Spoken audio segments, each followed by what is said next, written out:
Hey guys, welcome back my channel. স্বাগতম জানাইছো মোৰ অন্য এটা ব্লগ ভিডিঅ'লৈ। বৰ্তমান হোষ্টেলতে আছো। স্কুল ক্লাছ চলি আছে আৰু আজি আমাৰ স্কুল বন্ধ। আজি আপোনালোকক এনেকুৱা এটা বস্তু দেখাম। আপোনালোকে চাই কিনে আচৰিত হৈ যাব। গাইজ আপোনালোকে ভিডিঅ'টো সম্পূৰ্ণ চাই যাব, তেনেহ'লে বুজি পাব। চাই থাকক গাইজ ভিডিঅ'। গাইজ মানে আপোনালোকক দেখাম কেনেকৈ দৃষ্টিহীন ল'ৰা ছোৱালীয়ে কেনেকৈ লিখে, ডট চিষ্টেম কেনেকৈ লিখা পঢ়া কৰে আপোনালোকক দেখাম। এনেকৈ থাকে 1 2 3 4 5 6 6টা ডট থাকে। 6টা ডটৰ ভিতৰত সম্পূৰ্ণ স্বৰবৰ্ণ, ব্যঞ্জনবৰ্ণ আৰু ইংলিছ বাৱেল, কনচনেল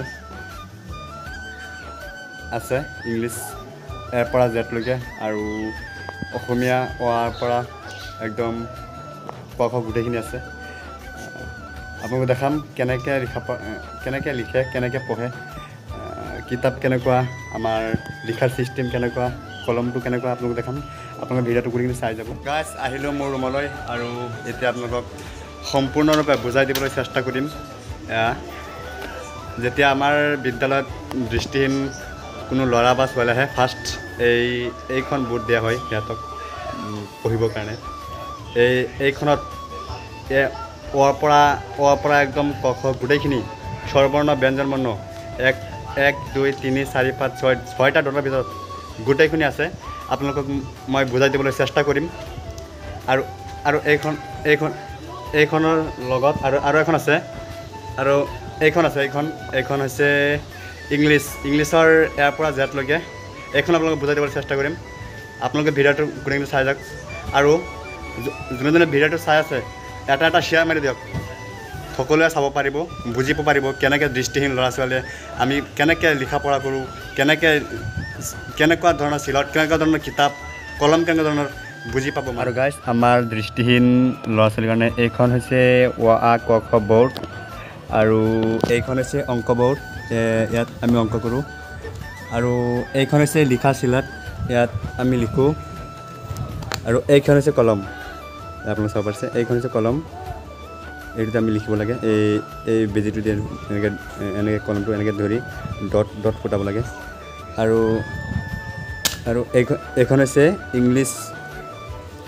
ABCD ব'ৰ্ড। এতিয়া আপোনালোকক মই বুজাম, আপোনালোকে ভালকৈ ভিডিঅ'টো চাই যাব। আমাৰ ব্ৰেইল পদ্ধতিৰ অ ক খ এই বাওঁফালৰ পৰা 1 2 3 আৰু সোঁফালৰ পৰা 4 5 6। 1 2 3 4 5 6। এতিয়া এইটো ডটটো আছে 1 নম্বৰত, সেইটো হ'ব 1 নম্বৰ অ। আৰু আৰু এটা বস্তু দেখাই দিলে আপোনালোক বুজিব ভালদৰে। আৰু দেখাই দি আছোঁ ক'ত, এইটো চাওক। এইটো বাওঁফালে 1 2 3 4 5 6। এইটো আপোনালোকে চাব পাৰিছে। এইটো 1 2 3 4 5 6।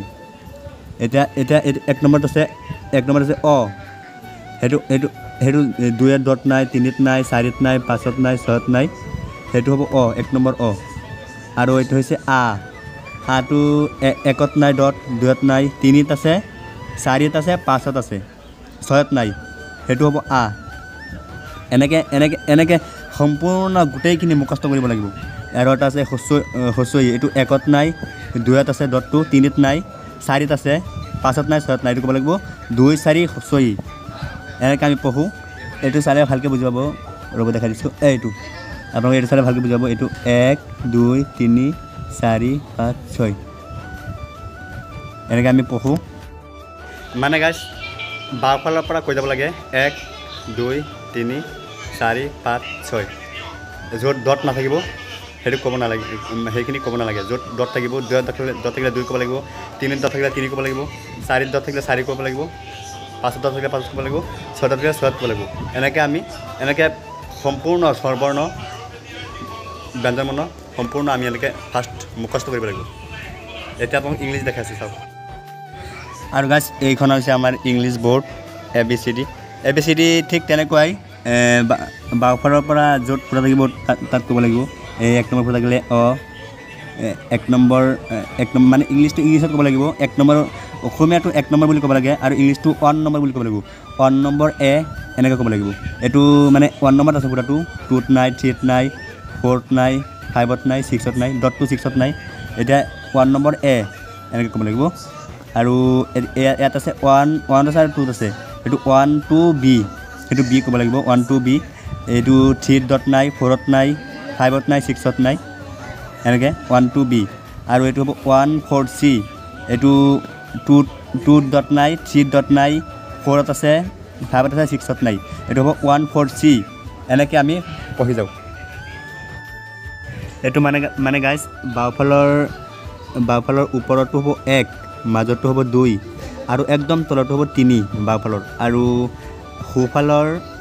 সোঁফালৰ এইটো একদম ওপৰতো হ'ব 4 মাজতো হ'ব 5 আৰু তলতো হ'ব 6 1 2 3 4 5 6 য'ত ডট থাকিব সেইটো ক'ব লাগিব আৰু য'ত ডট নাথাকে সেইটো ক'ব নালাগে এনেকৈ এইটো 1 নম্বৰত ডট আছে 1 নম্বৰত ক'ব লাগিব 2 নম্বৰত নাই 3 নম্বৰত নাই 4 নম্বৰত নাই 5 নম্বৰত নাই 6 নম্বৰত নাই সেইটো ক'ব নালাগে এনেকৈ আমি সম্পূৰ্ণ গোটেইখিনি শিকোঁ স্বৰবৰ্ণ ব্যঞ্জনবৰ্ণ আকৌ ইফালে ইংলিছ এই গোটেইখিনি শিকোঁ তাৰপিছত এইকেইটা শিকি তাৰপিছত আমি কিতাপত ব্ৰেইল কিতাপত এনেকৈ পঢ়িব পাৰোঁ এতিয়া কমুদে বুজাই দিব আপোনালোকক আমি অংক কেনেকৈ কৰোঁ এয়া কমুদ হাই গাইজ নমস্কাৰ মই কুমুদ ড্ৰেগন গাইজ বহুত গৰম লাগিছে আজি গেঞ্জি পিন্ধিছোঁ আপোনালোকে বেয়া নাপাব মানে আমাৰ লাইফত কেনেকৈ অংক কৰে কেনেকৈ মেথছ কৰে এটা আপোনালোকক মই প্ৰচেছটো দেখাম এতিয়া ইয়াত অংক পাতা আছে মানে ফাৰ্ষ্টত মই অংকটো চাই লৈছোঁ এইটো পুৰণ অংক হয় গাইজ আমি কৰিব লাগিব 2 9 5 3 1 5 এইটো আমি কৰিম কিমান এইটো আছে 12 দি কৰিম আমি 12 দি পূৰণ কৰিম কেনেকৈ কৰিব লাগে প্ৰথমে গাইছ আমি এইটো আপোনালোকক বুজাব বিচাৰিম আমাৰ 1 2টো কেনেকৈ প্ৰচেছটো হয় এটা আপোনালোকে টাইপটো দেখিছে এইটো সৰু এটা টাইপ এইটো এনেকৈ উল্টা আছে আৰু এনেকৈ এটা চিন আছে এই চিনটা আমি চুই পেলাই মানে 1 2 লিখিব পাৰোঁ 10লৈকে এতিয়া আমি বৰ্তমান মই এটা 1টো লিখিম গাইছ এতিয়া হ'ল 1 এইটো হ'ল গাইছ 1 চাওক আৰু যদি এইটো মই এনেকৈ অলপ ঘূৰাই দিওঁ এইটো 2 হ'ব চাওক এইটো 2 হৈ গ'ল গাইছ এইটো 2 এনেকৈ ঘূৰাই দিলে 2 হ'ব আৰু অলপমান ঘূৰাই দিম এতিয়া 3 হৈ গ'ল গাইছ 3 তাৰপিছত আকৌ ঘূৰাই দিম 4 আকৌ ঘূৰাই দিম 5 আকৌ ঘূৰাই দিম 6 এনেকৈ গাইছ আকৌ ঘূৰাই দিম 7 আকৌ ঘূৰাই দিম 8 আকৌ এটা গাইছ আমি এটা উল্টা কৰিম উল্টা আগৰ যেনেকৈ মই 1টো পাতিছিলোঁ তাৰ উল্টা আমি এটা কৰিম 1ৰ নিচিনাকৈ মানে উল্টা 1টো 9 গাইছ এটা 9 হৈ গ'ল এটা 9 আৰু উল্টা 2টো 0 এটা হ'ল এইটো 0 তাৰপিছত আকৌ এইটো 3ৰ উল্টাটো হৈ গ'ল গাইছ প্লাছ চিন এইটো তাৰপিছত আকৌ 4ৰ উল্টাটো হ'ল বিয়োগ চিন তাৰপিছত আকৌ 5ৰ উল্টাটো হ'ল গাইছ পূৰণ আকৌ 6ৰ উল্টাটো হ'ল গাইছ হৰণ আকৌ 7ৰ উল্টাটো হ'ল গাইছ দশমিক মানে পইণ্ট বুলি কওঁ আৰু 8ৰ উল্টাটো হ'ল সমান বা ইজুকুৱেল তাৰপিছত আকৌ আমি 10টো পাতি বিচাৰোঁ এতিয়া আমি মই বৰ্তমান 1টো পাতি ল'ম এটা 1টো পাতি লৈছোঁ আকৌ উল্টা 2টো মই এটা পাতিম গাইছ এটা পাতিম এটা চাওক এইটো গাইছ আমি 10 পাতিলোঁ এটা 10 এইটো গাইছ চাব আপোনালোকে এইটো 10 পাতিলোঁ 10 পাতিলোঁ মই এইটো 1 এইটো 0 উল্টা 2 0 এটা গাইছ মই এটা অংক কৰিম আপোনালোকক অংকটো উত্তৰটো হয়নে নহয় আপোনালোকে কমেণ্ট কৰিব অংকটো এতিয়া চাই লওঁ আগতে মই এইটো উঠাই দিয়া এতিয়া মই এটা অংক কৰিম এটা অংকটো আপোনালোকে শুদ্ধ হৈছেনে নাই কি হৈছে আপোনালোকে মোক মানে কমেণ্ট কৰি জনাব ঠিক আছে গাইজ সকলোৱে ভিডিঅ'টো এটা শ্বেয়াৰ মাৰি দিয়ক সকলো মানুহে জানিব পাৰিব আমি কেনেকৈ লিখা পঢ়া কৰোঁ এটা গাইজ অংকটো মই প্ৰচেছটো লৈছোঁ এতিয়া মই গাইজ 25ক 15ৰে পূৰণ কৰিম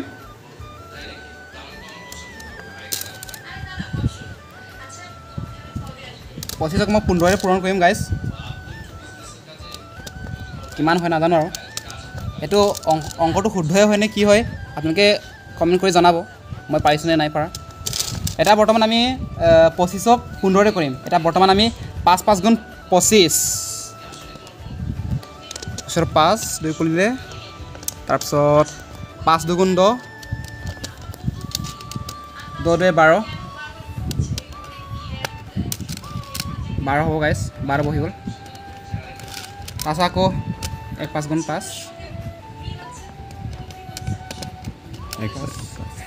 তাৰপিছত 1 2 গুণ 2 পাতিলো গাইছ এতিয়া আমি উত্তৰটো কিমান হয় চাই লওঁ 5 নামি আহিলে তাৰপিছত 5 নামি আহিলে আকৌ 2 পাছে 7 7 বহিব 7 আকৌ গাইছ ইয়াত 1 আৰু 2 3 ইয়াত 3 বহিল গাইছ এটা চাওক 5 নামি আহিলে আকৌ 2 পাছে 7 আকৌ 1 2 3 এটা গাইছ উত্তৰটো হ'ল 300 কিমান 75 375 গাইছ উত্তৰটো হয় নে নহয় আপোনালোকে জনাব মানে কমেণ্ট কৰি জনাব আৰু মোৰ উত্তৰটো হৈছে নে নাই মানে আমাৰ অংক যোনটো কৰিছোঁ এটা আপোনাৰ মানে প্ৰচেছটো হৈছে নে নাই আপোনালোকে জনাব আৰু আছে আপোনালোকক আৰু দেখাম অংকটো হৈ গ'ল আৰু গাইজ কমোদে আপোনালোকক বুজাই দিলে কেনেকৈ অংক কৰোঁ আৰু এতিয়া আপোনালোক আমি কেনেকৈ লিখা পঢ়া কৰোঁ লিখোঁ কেনেকৈ আৰু কিতাপ পঢ়োঁ কেনেকৈ সেই প্ৰচেছটো আপোনালোকে দেখাব আপোনালোকে চাই থাকক আচ্ছা গাইজ আমি ব্লাইণ্ডসকলে কেনেকৈ লিখা পঢ়া কৰোঁ আপোনালোকক এতিয়া অলপ বুজাব নোৱাৰিলেও আপোনালোকক দেখাম প্ৰথমে গাইজ নিলিখাৰ আগত মই ক'ব বিচাৰিছোঁ আমাৰ প্ৰচেছটো হৈছে নাম্বাৰ ছিষ্টেম এই নাম্বাৰ ছিষ্টেমত আমি লিখা বা পঢ়া কৰোঁ আগতে মই অকণমান বুজাই দিছোঁ 1 2 3 4 5 6 এতিয়া তুমি কেনেকৈ লিখোঁ আমি সেইটো দেখাই দিয়া আৰু কেনেকৈ পঢ়োঁ সেইটো দেখাই দিয়া ঠিক আছে এতিয়া মই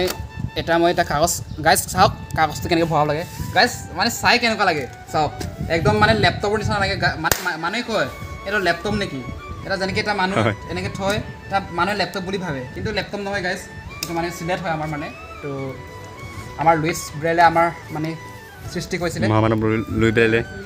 এতিয়া গাইজ কাগজ লগালোঁ ঠিক আছে গাইজ সমান হৈছেনে নাই কাগজটো লগোৱাটো হৈছেনে নাই আপোনালোকে জ্বলাব অলপ বেকাৰ হৈছে গাইজ ভালকৈ লগাব লাগিব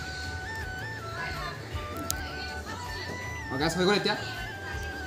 গাইজ প্ৰথমত মই কি লিখিম নিজৰ নামটো কি লিখি ল'ম গাইজ এটা কলম এইটো আমাৰ ষ্টাইলাছ চাওক কেনেকুৱা ষ্টাইলাছটো মানে এইটো গাইজ এইটো ষ্টাইলাছ দিয়েই আমাৰ মহামানৱ লুইচ ব্ৰেইলে মানে চকুত লাগিছিলে এনেকুৱা কিবা এটা দি মহামানৱ লৈ পেলাই চকুত মানে তাৰ দেউতাই মুচি আছিলে জোতা চিলাই থাকোঁতে সেই চকুত লাগিছিলে বেজীটো চকুত লাগি কিনে চকুটো বেয়া হৈছিলে এইকাৰণে আমাৰ মহামানৱ লুইচ ব্ৰেইলে এইটো সৃষ্টি কৰিছে গাইজ এতিয়া আমি লিখিম আৰু এটা বুজাই দিয়া আমি ব্ৰেইলৰ লিখিবলৈ আহোঁতে যে সোঁফালৰ পৰা লিখি আহিব লাগে এনেই এতিয়া আমি লিখোঁতে ইয়াৰ পৰা লিখিম সোঁফালৰ পৰা লিখিব লাগে আকৌ পঢ়োঁতে গাইজ বুজাই দিম বাৰু ঠিক আছে এতিয়া আমি প্ৰথম নামটো লিখি ল'ম মোৰ নামটো লিখি দিয়া মোৰ নামটো কুমুদ ৰেগন হয় কুমুদ ৰেগন KUMU D আকৌ ৰেগন REGON কুমুদ ৰেগন আকৌ আমাৰ স্বামীৰ নামটো লিখিম SAMIM শামিম হামেদ HMED এটা গাইজ মই লিখিছোঁ HMED হামেদ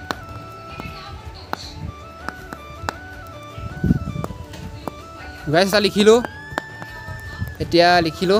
এতিয়া মই কি লিখিম গাইজ এতিয়া মই লিখিম এতিয়া সৰুকৈ এটা কিবা এটা লিখিম এতিয়া এনে কিবা এটা লিখিম আৰু কিবা এটা শব্দ যেনে লিখি দিয়া শব্দ এটা লিখিম স্কুল লিখিছোঁ তাৰপিছত ব্ৰহ্মপুত্ৰ লিখিম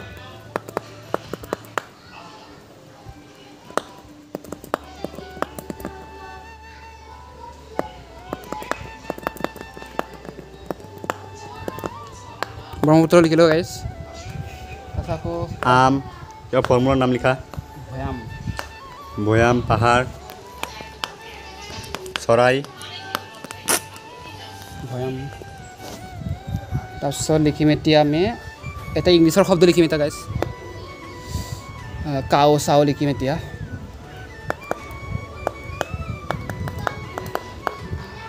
কেট মনকি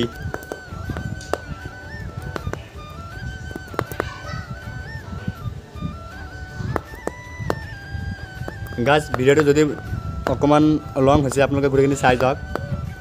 গোটেইখিনি চালে মানে আপোনালোকে ভালকৈ বুজি পাব আমি কেনেকৈ এটা গাইজ লিখিলোঁ এটা পঢ়িম এটা গাইজ আমাৰ এনেকৈ লিখিছিলোঁ এটা উল্টা কৰিম এতিয়া মই মই লেখিখিনি দেখাই দিম মানে এনেকৈ আছিলে বাইদেউ গাইজ এটা এনেকৈ উল্টা কৰি দিম এতিয়া চাওক আমি উল্টা কৰি এনেকৈ পঢ়িম এতিয়া এতিয়া সোঁফালৰ পৰা এইটো চাওক লিখিছে দেখাই দিম এইটো চাব আপোনালোকে এইটো লিখিছে এইটো আমি লিখোঁতে বাওঁফালৰ পৰা লিখিব সোঁফালৰ পৰা লিখিব লাগে চাওক আৰু পঢ়োঁতে বাওঁফালৰ পৰা পঢ়ি যাব লাগে কুমুৰ ড্ৰেগন লিখিলোঁ আমি চামিম লিখিছোঁ চামিম হামেদ লিখিছোঁ মই তাৰপিছত স্কুল লিখিছোঁ ব্ৰহ্মপুত্ৰ লিখিছোঁ ভৈয়াম লিখিছোঁ আৰু পাহাৰ ভৈয়াম লিখিছোঁ তাৰপিছত বাৰ্ড কেট লিখিছোঁ তাৰপিছত মংকি এইবিলাক লিখি দিছোঁ গাইজ এয়া আপোনালোকে চালে লিখা প্ৰচেছটো কেনেকুৱা আৰু এতিয়া আমাৰ ক্লাছ 7ৰ এটা ইংলিছ কিতাপ পঢ়ি দিয়া এতিয়া গাইজ পঢ়িম গাইজ এতিয়া কি পঢ়িম বাৰু মই এতিয়া আপোনালোকক কবিতাকে পঢ়ি দিওঁ দিয়ক পঢ়ি দিয়া অঁ কবিতা প্ৰথম আমি সূচীপত্ৰ চাই লওঁ গাইজ সূচীপত্ৰ কি কি আছে গাইজ ইয়াত থৈ লোৱা সূচীপত্ৰ লেচন 3 আছে ফ্ৰম দ্য ডায়েৰী এইটো নালাগে লেচন 4 আছে কাইণ্ডনেছ দ্য ডেফোডিলছ গাইজ পালোঁ এটা কবিতা দ্য ডেফোডিলছ এইটো কবিতাটো ভাল লাগে 61 পেজত আছে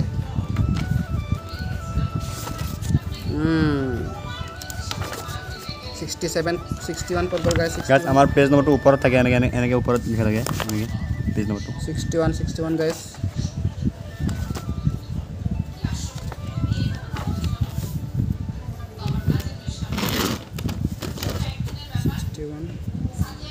তো 65 পাইছোঁ ব্ৰ গাইজ পাইছোঁ গাইজ 61 পাইছোঁ এতিয়া পঢ়িম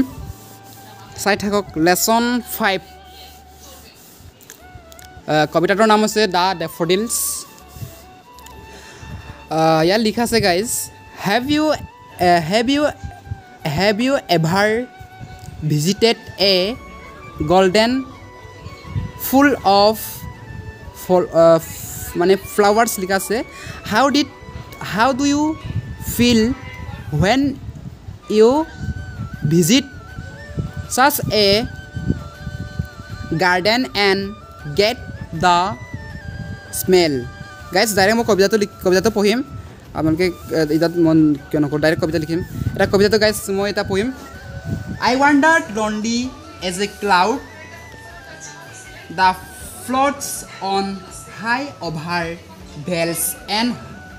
hills when all at once I saw a crowd a host of golden daffodils beside the lake beneath the trees fluttering and dancing in the breeze continued as the stars that share and twinkle on the milky way গাছ পঢ়িলোঁ কবিতাটো কেনেকুৱা লাগিলে এটা আমি পঢ়োঁ আপোনালোকক already লিখি দেখালৈ কেনেকুৱা মানে আমি পঢ়িব লাগে বা কেনেকৈ পঢ়িব লাগে কোন ফাইদি লিখিব লাগে কোন ফাইদি পঢ়িব লাগে আৰু অলপতে চামিমে বুজাই দিলেই আমাৰ নাম্বাৰ ছিষ্টেম হয় ঠিক আছে গাইজ আপোনালোকে কেনেকুৱা লাগিল ভিডিঅ'টো লাইক কৰিব শ্বেয়াৰ কৰিব আৰু লগতে কমেণ্ট কৰিব আৰু মই পাৰিছোঁনে নাই আপোনালোকে জনাব গাইজ আৰু এটা ইউটিউব চেনেল আছে মই ইউটিউব চেনেল লিংকটো দি দিম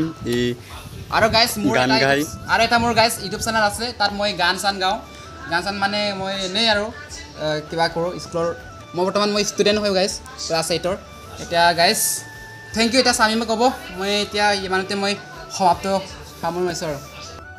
গাইজ বুজাবলৈ চেষ্টা কৰিলোঁ দুয়োটাই মিলি আমি কেনেকৈ পঢ়োঁ আৰু আমাৰ অসমত এনেকুৱা বিদ্যালয় 4খন আছে এই 4খনৰ ভিতৰত আমি নগাঁও ব্ৰহ্মপুৰ অঞ্চলত পঢ়োঁ আৰু আপোনালোকৰ এনেকুৱা বহুত জেগা আছে অসমৰ ভিতৰত বহুত জেগা আছে মানে এনেকৈ দৃষ্টিহীন ল'ৰা ছোৱালী পঢ়িবলৈ স্কুল নাপায় স্কুল মানে এনেই ঘৰত পঢ়ি আছে আপোনালোকে যদি কোনোবা এনেকৈ দৃষ্টিহীন ল'ৰা ছোৱালী দেখা পায় আপোনালোকে আমাৰ লগত যোগাযোগ কৰিব পাৰে আমি সহায় কৰিম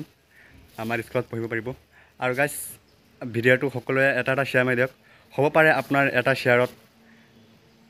কোনো এটা দৃষ্টিহীন ল'ৰা ছোৱালীৰ জীৱনটো গঢ়ি উঠিব আপোনালোকে সকলোৱে ভিডিঅ'টো শ্বেয়াৰ মাৰি দিয়ক আৰু সকলোৱে কমেণ্ট কৰিব আৰু মোৰ ইউটিউব চেনেলটো ছাবস্ক্ৰাইব কৰি দিব ভিডিঅ'টো কেনেকুৱা পাইছে কমেণ্ট কৰি জনাব ইউটিউব চেনেলটো ছাবস্ক্ৰাইব কৰিব আৰু ডিছক্ৰিপশ্যনত কমেণ্টৰ ইউটিউব চেনেলৰ লিংকটো দিম আপোনালোকে চাব গাইজ আজিলৈ ভিডিঅ'টো ইমানেই যিমানখিনি পাৰিছোঁ আপোনালোকক বুজাবলৈ চেষ্টা কৰিলোঁ নাজানো কেনেকুৱা বুজালোঁ ভিডিঅ'টো আজিলৈ ইমানেই এৰিছোঁ বাই বাই জয় অসম